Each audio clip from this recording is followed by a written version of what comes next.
কক্সবাজারে যাওয়ার টাকা পয়সা গেছে, কক্সবাজারে যাওয়ার টাকা পয়সা গেল। একদম কক্সবাজারের পানির ঢেউ ঢাকা শহরের একদম ভিআইপি সড়কের মধ্যে পাওয়া যেতেছে। সব উপরওয়ালার ইচ্ছা। হ্যাঁ রে, বন্যার পানিতে ভয়াবহ পরিস্থিতি।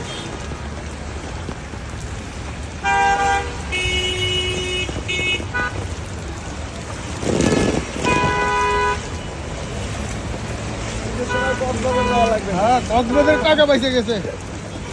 এই যে মানুষের ভয়াবহ দুর্ভোগ, কষ্ট, জনজীবনে বড়ই বিতৃষ্ণকর অবস্থা।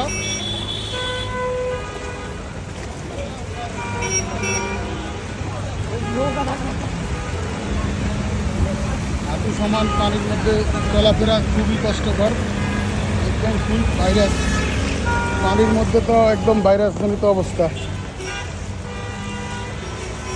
পানিতে একাকার।